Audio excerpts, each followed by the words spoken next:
আসসালামু আলাইকুম প্রিয় দর্শক। আমিরুল মোমিনিন মানিক আপনাদের প্রত্যেককে আমন্ত্রণ জানাচ্ছি এই বিশেষ পর্যালোচনায়। আমাদের পর্যালোচনার বিষয় হচ্ছে যুক্তরাষ্ট্রের ইরান দখলের স্বপ্ন ধূলিসাৎ করে দিল কুর্দিরা। বড় খবর, কুর্দিদের পক্ষ থেকে একটা থ্রেট দেওয়া হয়েছিল যে তারা স্থল অভিযান করবে ইরানে। যদিও কুর্দিদের এই অভিযান করার ঘোষণার কোনো তোয়াক্কাই করেনি ইরানের সেনাবাহিনী বা বিপ্লবী গার্ড বাহিনী। তারপরেও কুর্দিদের পক্ষ থেকে এই ধরনের অভিযান হবে বলে এবং সেটা হবে তুরস্কের ভেতর থেকে বা ইরাকের ভেতর থেকে অথবা সিরিয়া থেকে। কারণ কুর্দিরা এখন তুরস্ক, সিরিয়া আর ইরাকে অবস্থান করছে। তো ইরাকের কুর্দিরা এই অগ্রগামী হয়ে অভিযান পরিচালনা করবে এরকমই খবর ছড়িয়েছিল।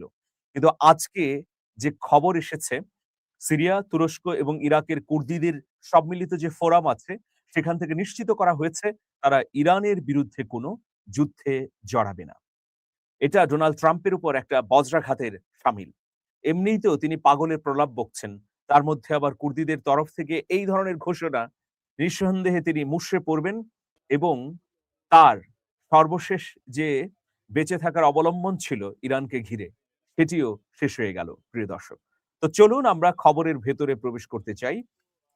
ইরানের সামরিক অভিযান শুরুর আগে ইসরায়েল ও যুক্তরাষ্ট্রের ধারণা ছিল যে দেশটির সর্বোচ্চ নেতা আয়াতুল্লাহ আলী খামেনিকে হত্যার মধ্য দিয়ে সেই দেশের শাসন ব্যবস্থার পতন ঘটানো যাবে।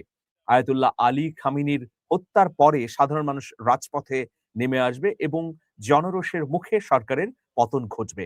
কিন্তু বাস্তবে তা ঘটেনি, বরং উল্টোটা ঘটেছে। ২৮শে ফেব্রুয়ারি থেকে টানা বিমান ও ক্ষেপণাস্ত্র হামলা চালালেও ইরানের শাসন ব্যবস্থা এখনো দৃঢ়ভাবে টিকে আছে। এর আগেও আমি অনেকবার বলেছি যে ইরানের শাসন কাঠামোর নেতৃত্বের পরিধি মোজাইক পদ্ধতিতে পরিচালিত হয়। মোজাইক পদ্ধতি মানে হচ্ছে ধরুন একটা কমান্ড আছে, সেই কমান্ডের প্রধান একজন নির্বাচিত হলেন। সেই প্রধানকে যদি হত্যা করা হয় তাহলে আরো ৫ টি লেয়ারের নেতৃত্ব রেডি করা আছে। একজন মৃত্যুবরণ করবেন, আরেকজন চলে আসবেন স্বয়ংক্রিয়ভাবে। এটা হচ্ছে মোজাইক পদ্ধতি। যাই হোক, পরিস্থিতি প্রত্যাশামত না হওয়ায় কৌশল পরিবর্তনের চিন্তা করে মার্কিন যুক্তরাষ্ট্র ইসরায়েল। স্থল হামলার মাধ্যমে দেশটি দখলের পরিকল্পনা বিবেচনায় নিলেও তা মার্কিন বাহিনীর পক্ষে বাস্তবসম্মত নয় বলে ধরা হয়। কারণ হাজার হাজার কিলোমিটার পাড়ি দিয়ে কোন মার্কিন ঘাঁটি থেকে মার্কিন যুক্তরাষ্ট্র ইরানে স্থল হামলা করবে? ধরুন সৌদি আরবকে যদি তারা টার্গেট করে, তাহলে সৌদি আরবের মার্কিন ঘাঁটিতে মার্কিন সেনাবাহিনী অবস্থান করে এরপর স্থল অভিযানে নামতে হবে। কিন্তু তার আগেই মার্কিন ঘাঁটিগুলো কি অস্তিত্ব টিকিয়ে রাখতে পারবে? এই প্রশ্ন যেমন রয়েছে। আর ইরান এমন একটি ভূখণ্ড যে সেখানে পদে, পদে ফাঁদ পাতা আছে। ফলে এটা খুব সহজ হবে না স্থল অভিযানে গিয়ে নিজের জীবন নিয়ে ফিরে আসা। তো যাই হোক প্রিয় দর্শক, তো এইসব বিবেচনা করে পেন্টাগন চিন্তা করলো যে নিজেরা না গিয়ে বরং প্রক্সি অ্যালাই হিসেবে যদি কুর্দিদের মাঠে নামানো যায়, তাহলে কুর্দি যোদ্ধারা অগ্রগামী পদাতিক বাহিনী হিসেবে আগে ইরানে আক্রমণ করবে স্থলভাগে।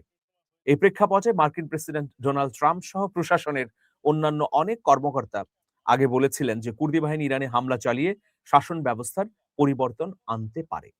একটা যুদ্ধ যখন সম্মিলিতভাবে পরিচালিত হয় তাহলে কিভাবে হয়? প্রথমে থাকে পদাতিক বাহিনী, এরপর থাকে আর্টিলারি, এরপর লেয়ার বাই লেয়ার অন্যান্য বাহিনী থাকে এবং এই বাহিনীকে নির্বিঘ্ন পথ করে দেবার জন্যে বিমান বাহিনী দুর্দান্ত ভূমিকা পালন করে শুরু থেকে।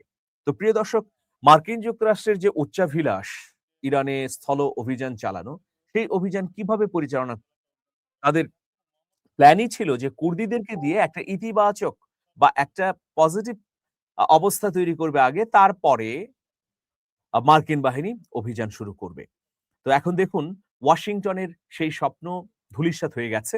যুক্তরাষ্ট্রের সবচেয়ে কাছের মিত্র যুক্তরাজ্য, কানাডা, জার্মানি, ফ্রান্স সহ ইউরোপীয় ইউনিয়নের দেশগুলো একের পর এক ট্রাম্পকে না করে দিয়েছেন। তারা ছেড়ে গেছেন। হরমুজ প্রণালী রক্ষার জন্য তারা কোনো যুদ্ধজাহাজ পাঠাবেন না, সাফ বলে দিয়েছেন। একজন শীর্ষস্থানীয় ইরাকি কুর্দি কমান্ডার বলেছেন যে তার বাহিনীর ইরান আক্রমণের কোনো পরিকল্পনা নেই। তবে তাদের ঘাঁটিতে ইরানের অব্যাহত হামলায় তিনি চরম ক্ষোভ প্রকাশ করেছেন। পেশমার্গা বাহিনীর মেজর জেনারেল এবং কোটিপতি ব্যবসায়ী সিরওয়ান বারজানি জানান, গত ২৮শে ফেব্রুয়ারি ইরানে যুক্তরাষ্ট্র ও ইসরায়েলের হামলা শুরুর পর থেকে ইরাকের কুর্দিস্তান অঞ্চল প্রায় ৪৩০টি ড্রোন ও ক্ষেপণাস্ত্র হামলার শিকার হয়েছে।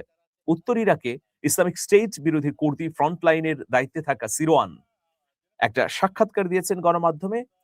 একই দিনে ইরানের ব্যালিস্টিক ক্ষেপণাস্ত্রে পেশমার্গা বাহিনীর ৬ সদস্য নিহত এবং ৩০ জন আহত হয়েছেন বলে তিনি উল্লেখ করেছেন। সেই সাক্ষাৎকারে ইরাকি কুর্দিস্তানের প্রেসিডেন্ট নেচিরভান বারজানির তুতো ভাই এবং সাবেক প্রেসিডেন্ট মাসুদ বারজানির ভাতিজা এই টেলিযোগাযোগ খাতের ব্যবসায়ী হামলাটিকে একটি সন্ত্রাসবাদ হামলা বলে বিবেচনা করেছেন।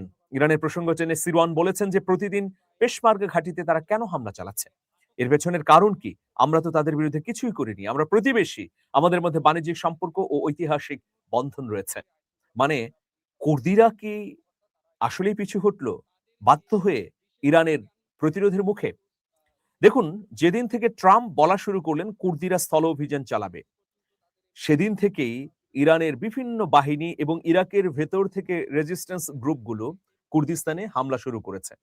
এটা কুর্দিস্তানের নেতা নিজেই স্বীকার করলেন। তো কুর্দিস্তানিরা কেন প্রথম দিকে এই নিশ্চয়তা দিল না বা প্রথম দিকে নিশ্চিত করল না যে তারা ইরানে হামলা করবে না? তাহলে হয়তো ইরান এই পাল্টা হামলা করত না বা ইরান এই ধরনের ড্রোন মারত না। তো এটা আসলে তাদের বোকামি কুর্দিদের। যাই হোক, কুর্দিদের প্রতি মার্কিন প্রেসিডেন্ট ডোনাল্ড ট্রাম্পের যে ভরসা ছিল, সেই ভরসা নিশ্চিতভাবেই নষ্ট হয়ে গেল, প্রিয় দর্শক। তো এখন দেখুন ডোনাল্ড ট্রাম্পের আসলে মস্তিষ্ক বিকৃত হয়েছে কিনা আমরা জানি না। কিন্তু তিনি আসলে কি বলছেন? তিনি পাগলের প্রলাপ বকছেন।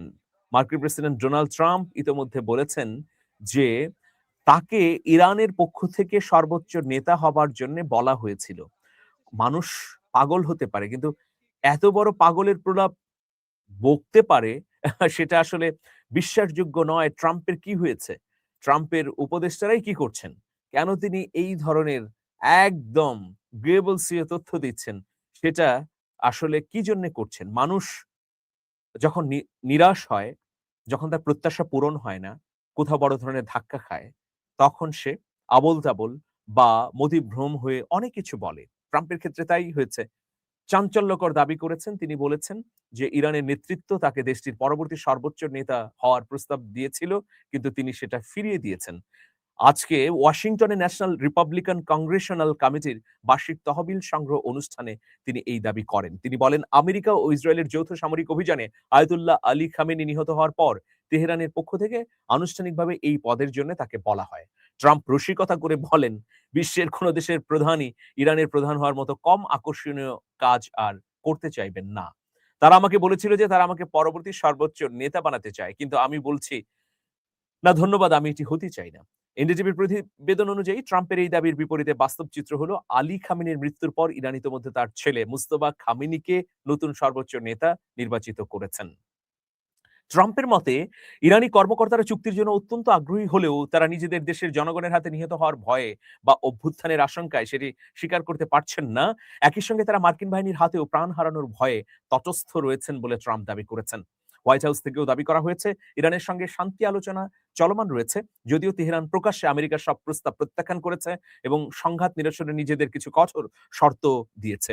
এবং আব্বাস আরাকচি ইরানের পররাষ্ট্রমন্ত্রী তিনি স্পষ্টভাবে বলেছেন যে কোনো ধরনের আলোচনা চলছে না। তবে এই মুহূর্তে জাতিসংঘের তরফ থেকে একটি উদ্যোগ নেওয়া হচ্ছে, আগামী ২৯শে মার্চ পাকিস্তানে একটি বৈঠক হতে পারে ইরান এবং যুক্তরাষ্ট্রের মধ্যে সমঝোতার জন্যে। তবে এখানে বেশ কিছু শর্ত রয়েছে ইরানের পক্ষ থেকে, কঠোর শর্ত। তেহরান যুদ্ধের জন্যে ভবিষ্যতে যেন আর মার্কিন যুক্তরাষ্ট্র ইসরায়েল হামলা চাপিয়ে না দেয়, সেই জন্য আন্তর্জাতিক একটি গ্যারান্টি চাচ্ছে তেহরান এবং যুদ্ধে যে ক্ষয়ক্ষতি হয়েছে তার ক্ষতিপূরণও চাচ্ছে। হরমুজ প্রণালীর উপর ইরানের নিরঙ্কুশ আন্তর্জাতিক স্বীকৃতি চাচ্ছে। প্রিয় দর্শক, সবকিছু মিলিয়ে যে পরিস্থিতি বিরাজ করছে তাতে আমরা দেখতে পাচ্ছি যে ইরান সব দিকেই এগিয়ে আছে। এই যুদ্ধে কে বিজয়ী হলো তা যদি এক বাক্যে প্রকাশ করতে হয়, তাহলে খোদ পেন্টাগনের বিশ্লেষকরাও বলবেন যে কৌশল, সমরদক্ষতা এবং প্রতিরোধের ক্ষেত্রে ইরান অপ্রতিদ্বন্দ্বী। হরমুজ প্রণালী মাত্র ৩৯ কিলোমিটারের একটা জায়গা। সেইটাকেই নিয়ন্ত্রণ করতে পারল না মার্কিন যুক্তরাষ্ট্র। ইউরোপীয় রাষ্ট্রগুলোর প্রতি আহ্বান জানালো, ল্যাটিন আমেরিকার রাষ্ট্রগুলোর প্রতি আহ্বান জানালো, কিন্তু কোনো কাজ হলো না। কেউই এগিয়ে এলো না। যুক্তরাষ্ট্রের শক্তিধর বন্ধু রাষ্ট্রগুলো সাফ জানিয়ে দিয়েছে, আমরা এই যুদ্ধে যাব না। বরং ব্যবসা-বাণিজ্য বিস্তৃতির জন্যে আমরা ইরানের সঙ্গে চুক্তি করব হরমুজ প্রণালীতে যাতে আমাদের জাহাজ নির্বিঘ্নে চলাচল করতে পারে। তো দেখুন ভাগ্যের কি নির্মম পরিহাস। ডোনাল্ড ট্রাম্প এখন কি করবেন? তিনি কি ধ্বংসাত্মক কাজ চালিয়েই যাবেন? নাকি বোধোদয় থেকে এই যুদ্ধের রাশ টেনে ধরে পরাজয় স্বীকার করবেন? ভালো থাকবেন। সবার জন্য শুভেচ্ছা নিরন্তর। আল্লাহ হাফেজ।